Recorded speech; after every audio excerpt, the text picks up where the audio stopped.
So in liquid solutions, we have solute and solvent both as liquid. And these liquids are volatile liquids. These are volatile. And volatile means that can vaporize. So these can vaporize to form their gaseous phase. So there is another term which comes here, that is one of the physical properties. So since we are measuring the equilibrium between gaseous and liquid phase, it is a closed container. The gaseous here represents the vapors of the liquids, which is solute and solvent both. So here let us take a general expression that solute and solvent are expressed as A and B. So solvent is A and solute is B. So the vapor phase will have A and B, and the liquid phase will also have some A and B. So the composition in liquid phase is represented by psi, and the composition of the vapor phase is represented as Y. So here we need to consider both the compositions. So let us see first what the volatility is. Volatility is the tendency to form vapors. Easy it is to form vapors, it means higher will be the vapor pressure.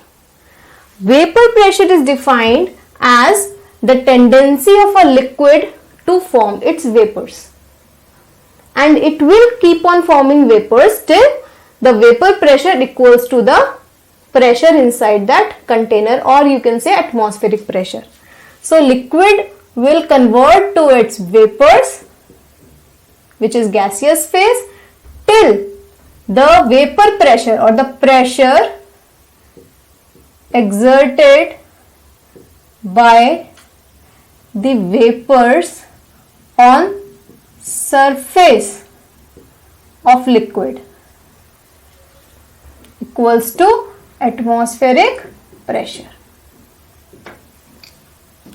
So ये तब तक transformation होता रहेगा, and once the transformation or the vapor pressure has attained the atmospheric pressure, then the number of molecules will come to an equilibrium. It means the number of molecules from liquid to gaseous phase transformation is equals to number of molecules which are condensing and forming the liquid back. So this is the equilibrium we have to study. So we have to calculate the concentration of liquid phase, or you can say composition, and gaseous phase at equilibrium.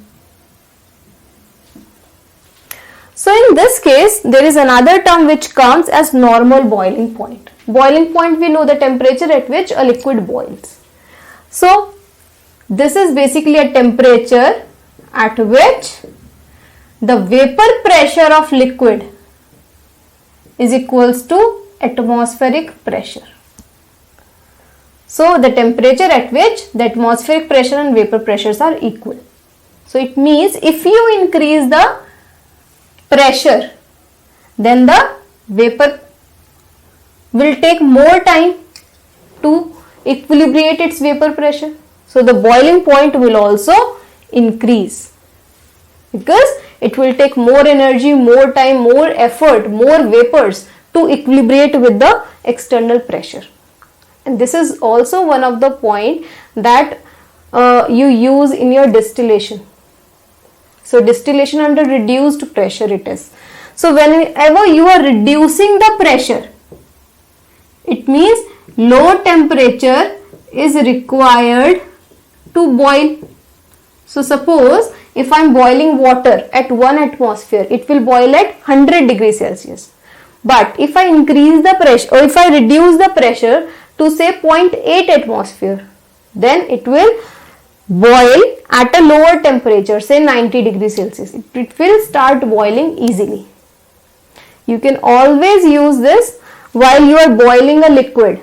So if you cover the liquid, you are basically providing it some pressure or letting the vapors to stay in the container.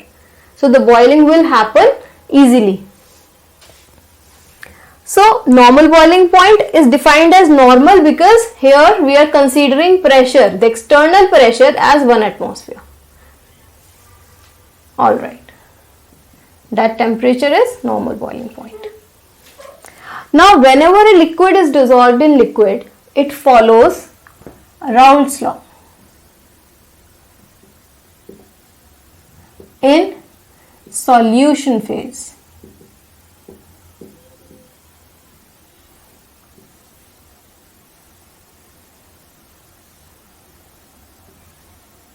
so A and B are mixed together, both of them will tend to form vapors. So vapor of A and vapor of B is present here. If the boiling point of A is low, it means it can easily vaporize. So this will have a higher contribution or high vapor pressure, or you can say contribution will be high.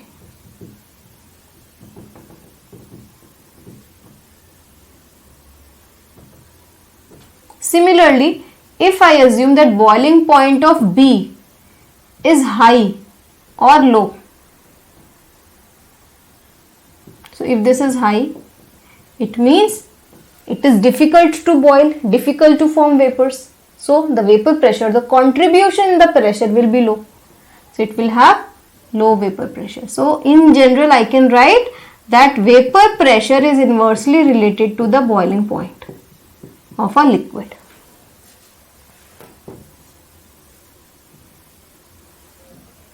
Now I said the Raoult's law is applied in solution. So here, if I want to determine the composition, I will apply Raoult's law. And for the vapor phase, like we did before for gases and liquid, it will follow Dalton's law. So if you are asked to determine the composition in the solution phase, you will use Raoult's law. And composition of vapors will be determined by Dalton's law. Now let us see what is Raoult's law. Raoult's law is a special case of Henry's law. So the formulation or the expression is alike. Alike in a sense only that constant factor is different. So Raoult's law is given by the pressure of the liquid A is directly proportional to its mole fraction in the solution. Here mole fraction is represented by psi and here mole fraction is represented as Y. Multiplied by a constant was present in Henry's law. Here that constant is replaced by PA naught, and this PA naught represents the vapor pressure due to pure solvent. This is vapor pressure of pure solvent, and this is partial pressure, the partial vapor pressure of solvent in a solution. So there you had gas as the volatile character and its solubility was measured. Here both are soluble, both are volatile. So both will have contribution in the gaseous phase. So if I apply this expression of Raoult's law to solute and solvent, since both are liquid, I can write PA. I am just rewriting this expression so that I can compare both and add both. PB is psi B its contribution, and this will be the vapor pressure of pure solute in present as such, right? So this is, you will see, is similar to the Henry's law, where the pressure of the gas is mole fraction of the gas and a constant was present. So KH is basically replaced by the vapor pressure of pure liquid. This is my Raoult's law. Now I am applying Dalton's law to form a relationship. According to my Dalton's law, I know the total vapor pressure is a contribution due to each component present in it. Since both are volatile, both will have vapors, both will contribute. Substitute this in the Dalton's law. So this is P total, which is psi A PA naught plus psi B PB naught. And I know since it is a binary solutions I have told you it is a two component systems. So in case of binary solutions,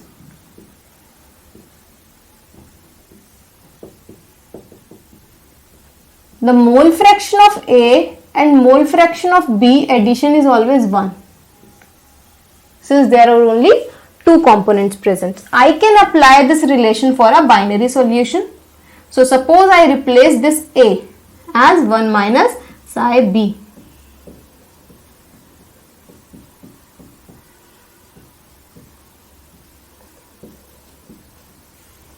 I will just rearrange this equation like this. Pt is equals to Pa naught plus psi b into Pb naught minus Pa naught.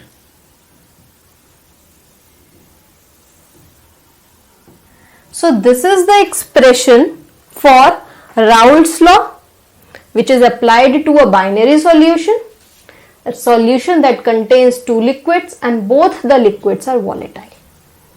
Now this law, let us see how we can represent this law graphically, plus what are the conditions under which this particular equation is applicable. Let us see that. So this is the Raoult's law equation. This is applicable for ideal solutions.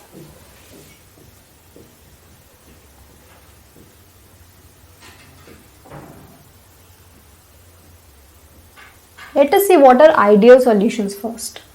So ideal solutions, just like ideal gases. So in case of ideal gases, you know that the gaseous molecules are not interacting at all. Here, since we are talking in terms of solubility, they have to interact. Otherwise, soluble ही नहीं होगा. तो solubility के लिए basic factor है कि like dissolves like. तो यानी इनके बीच में कोई intermolecular forces होना चाहिए. But here the ideal word means that forces are not changing when you are mixing the two liquids, which means suppose I have a molecule and the intermolecular interaction is represented like this. So this is my solvent and this is my solute. When I am mixing the two, I am getting interactions like this.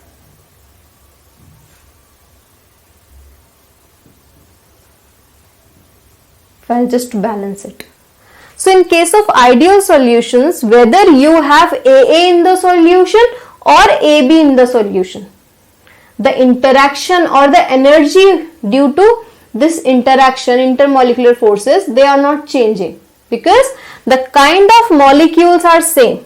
So these kind of solutions are formed when there is a similarity in the structure of the molecule.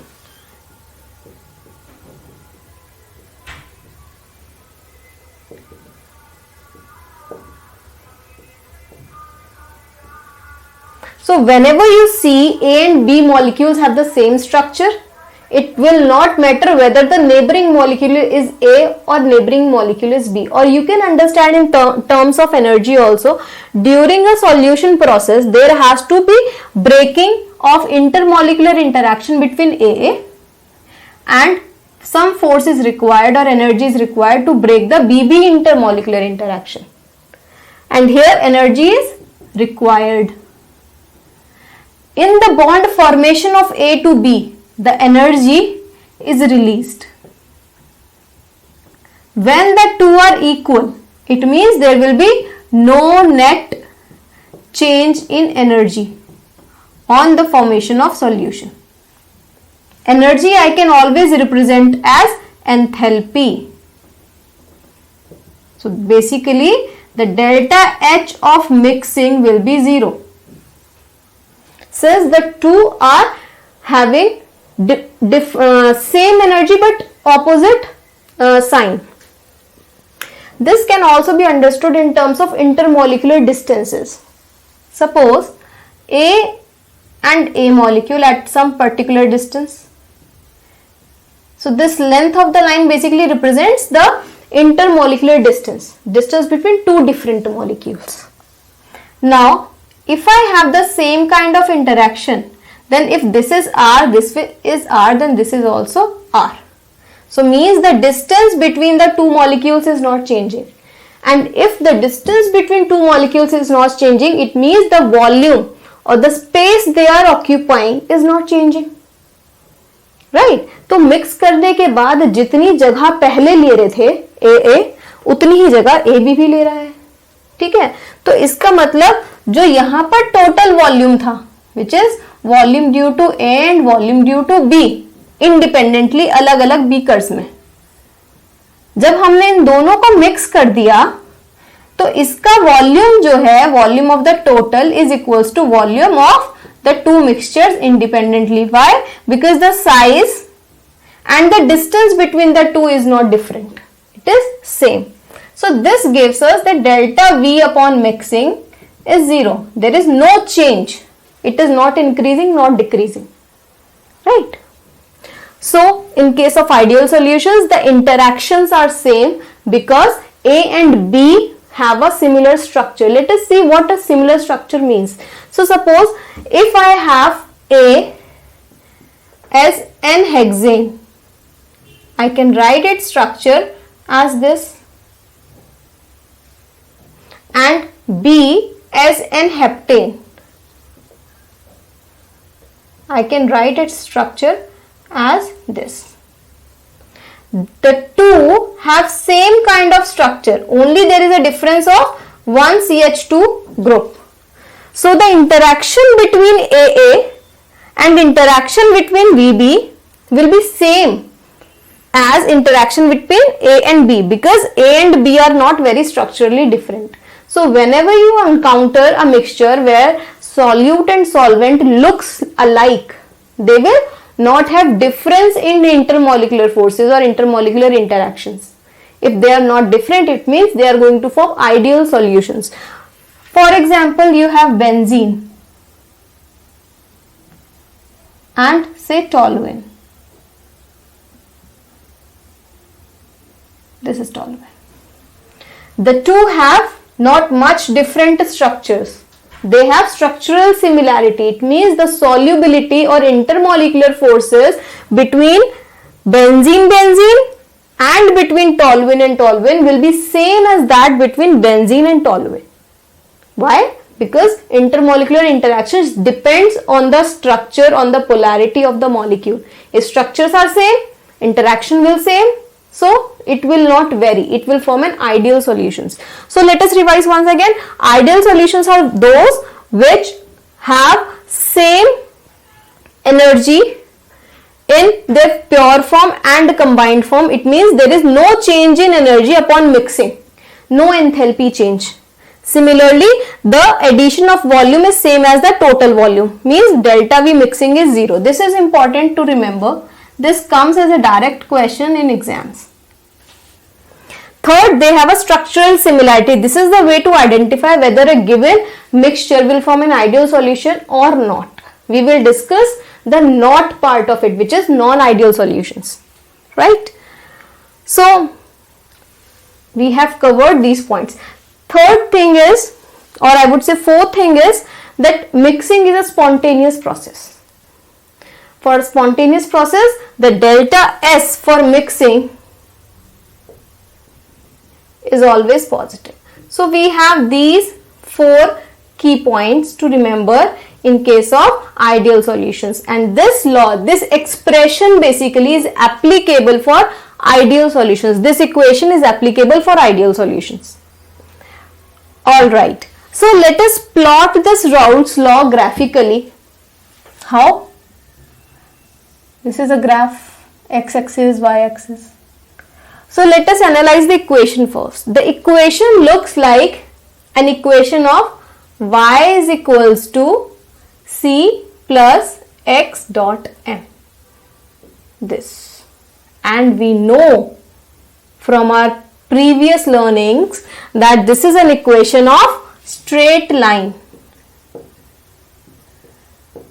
So y is the y-axis of it, which is P solution. X-axis we are considering the mole fraction of solute, and mole fraction of solute varies from 0 and has a maximum value of 1. Right? C is the slope. Okay, let's C is the y-intercept. C is the y-intercept. When x is 0, this is the value of y. So the value of y, which is C-intercept, is PA naught. So this value is PA naught. Similarly, when xb is 1 or xi b is 1, if you substitute 1 here, PA naught and PA naught will cancel out, and the total pressure or y-axis will come out to be PB naught. So if I draw it here, it will come out somewhere here, PB naught. So this length of y-axis is PB naught, and since it is a straight line equation, it is going to join like this. This is for my ideal solution, right? So this is how you get your graph. You can also plot this in terms of psi A. If you just instead of substituting psi A, you can substitute psi B and then do the same plotting. Since most of the time you are asked to calculate the amount of solute present in a solution, the composition of the solution, that's why we are plotting in psi B. Alright. One more thing is, since we know from the Raoult's law itself, PA is psi A, PA naught, and PB is psi B, PB naught. So let us see this first. When psi B is 0, the pressure is 0. When psi B is 1, pressure of pure will be 1. So this is how you get this internal line. This is for pure solute. Similarly, if you substitute psi in terms of psi B, you will get this line for pure solvent. So this is the complete Raoult's law, which is graphically represented. Many questions come of the graph representation. If you go through PYQs, you will see the direct questions have come to plot the Raoult's law, okay, for ideal solutions. So this we have done for ideal solutions. What if the structure of A and B are not same? What if they are different? In that case, it is not going to form ideal solutions. So that will be a case when AB interaction will be different from their similar interactions, which is AA and BB interactions. So जो final interaction है, या तो वो initial interaction से अच्छा हो सकता है, बेटर हो सकता है, यानी AB का इंटरैक्शन स्ट्रांग हो सकता है AA के इंटरैक्शन से, या फिर वो वर्स हो सकता है, यानी AB का इंटरैक्शन बहुत बेकार है एज कंपेयर टू AA का interaction. So there are two possibilities. It can be better or it can be worse. So that gives us the two possibilities of a non-ideal solutions. So I will stop here with the ideal solutions and application of Raoult's law. In the next lecture, we will see the non-ideal solutions and how that deviates from the Raoult's law. Apart from that, we will also see some numericals that are given in the description box, and if you find any difficulty, do write a comment in the comment section. Thank you very much.